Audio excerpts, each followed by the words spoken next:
क्या अभ्यास करते करते आपका भी त्राटक बिंदु गायब होने लगा है और मन शांत होकर अंतर्मुखी होने लगा है? तो अभी आपने त्राटक के अभ्यास की शुरुआत मात्र की है। यह मार्ग बहुत आगे तक जाता है। इस विद्या में पारंगत होने के लिए कई वर्षों तक कठोर अभ्यास करना पड़ता है, तब जाके आपको इसकी गहराई का अंदाज़ा होगा और अंत में आप पाएंगे कि आपकी वर्तमान आयु कम पड़ गई, पर त्राटक का अभ्यास अभी शेष रह गया है। त्राटक की श्रृंखला में ओम के चित्र पर त्राटक का अभ्यास भी महत्वपूर्ण स्थान रखता है।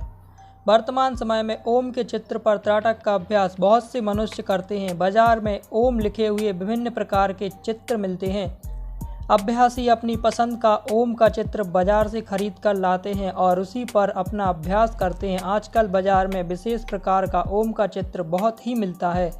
चित्र में मध्य में छोटा सा ओम लिखा रहता है। ओम के चारों ओर गोलाकार रेखाएं बनी होती हैं। ये रेखाएं इस प्रकार से बनी रहती हैं कि लिखा हुआ ओम ऐसा लगता है मानो बहुत ही दूर। अगर गोलाकार रेखाओं पर टकटकी लगाकर देखें तब ऐसा लगेगा मानो ये रेखाएं हलचल सी कर रही हैं। ऐसा दृश्य हमारे मस्तिष्क में बनता है मानो इस गोलाकार लाइनों में कुछ गति सी हो रही हो।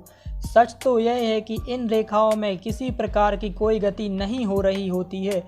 ये हलचल हमारे मस्तिष्क में हो रही होती है। हमारे आँखों द्वारा निकली तेजस रूपी वृत्तियों में कंपन हो रहा होता है, मगर ऐसा लगता है कि इन गोलाकार लकीरों में हलचल हो रही होती है।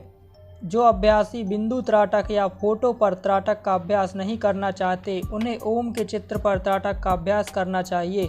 बहुत से अभ्यासी ओम के चित्र पर ही त्राटक का अभ्यास करना पसंद करते हैं।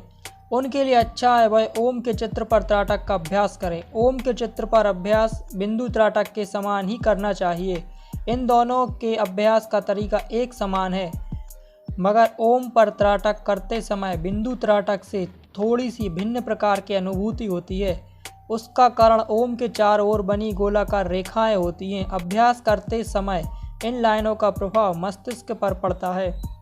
ये रेखाएं गोलाकार दिशा में विशेष प्रकार से घूमती हुई दिखाई देती हैं और मस्तिष्क में विशेष प्रकार की हलचल सी महसूस होती है। मगर जब मन की चंचलता धीरे धीरे शांत हो जाएगी तब मस्तिष्क पर किसी प्रकार की हलचल की अनुभूति नहीं होगी और ओम के बाहर अपनी गोलाकार लाइनें भी अपनी जगह पर स्थिर दिखाई देंगी। जब ऐसा हो तब समझ लेना चाहिए कि अभ्यासी का मन स्थिर होने लगा है। इस ओम पर त्राटक करते समय उन्हीं पांचों तत्वों के रंग क्रमशः दिखाई देंगे। यह साधक के अभ्यास पर निर्भर करता है कि इन पांचों तत्वों के रंग कितने दिनों बाद दिखाई देंगे तथा अभ्यास करने के बाद तत्वों के रंग बदलेंगे। जब महीनों अभ्यास हो जाएगा तब वही नीले रंग की किरणें दिखाई देंगी। इसी अवस्था में अभ्यास करते रहना है। अधिक अभ्यास होने पर ध्यान अवस्था अथवा स्वप्न अवस्था में ओम का दर्शन हो सकता है। अभ्यासी को त्राटक के अभ्यास की शुरुआत करते समय उसे निर्णय करना है सबसे पहले किस वस्तु पर अभ्यास करना है। इसके लिए शुरुआती अवस्था में 3 विकल्प हैं: बिंदु पर त्राटक का अभ्यास, दूसरा देवता के चित्र पर त्राटक का अभ्यास, तीसरा ओम के चित्र पर त्राटक का अभ्यास इत्यादि। इन तीनों प्रकार के चित्रों में से किसी एक पर त्राटक का अभ्यास करना चाहिए। यह जरूरी नहीं कि तीनों पर त्राटक का अभ्यास किया जाए, क्योंकि तीनों पर त्राटक का अभ्यास करने के परिणाम एक जैसे होते हैं। शुरुआती अवस्था में इन तीनों में से किसी एक पर मन को बांधने का अभ्यास करना चाहिए। अभ्यासी ओम लिखे वाले चित्र पर भी अभ्यास कर सकता है। महत्वपूर्ण बात यह है कि त्राटक का अभ्यास किस उद्देश्य से किया जा रहा है। अगर सिर्फ मन की चंचलता को शांत करने के लिए अभ्यास कर रहा है तो उसे उसी प्रकार अभ्यास करते रहना चाहिए।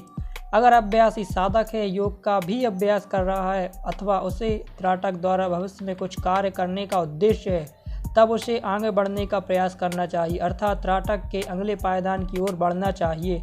ऐसे अभ्यासियों को मैं राय दूंगा कि उसने भले ही आकाश तत्व के रंग का साक्षात्कार कर लिया है, उसका मन शांत होकर अंतर्मुखी होने लगा है, परंतु यह समझने की भूल मत करना कि आप अच्छे अभ्यासी बन गए हैं। सच तो यह है कि आपने अभी त्राटक के अभ्यास की शुरुआत मात्र की है। यह मार्ग बहुत आगे तक जाता है। यह एक ऐसा विज्ञान है कि जब आप इसमें प्रवेश करेंगे फिर इसकी गहराई में जाने के लिए व इसको बारीकी से समझने के लिए तथा इस विद्या में पारंगत होने के लिए कठोर अभ्यास द्वारा कई सालों तक अपने आप को गहराई में उतारना होगा और अंत में वर्तमान आयु आपकी कम पड़ जाएगी, मगर तब भी त्राटक का अभ्यास शेष रह जाएगा।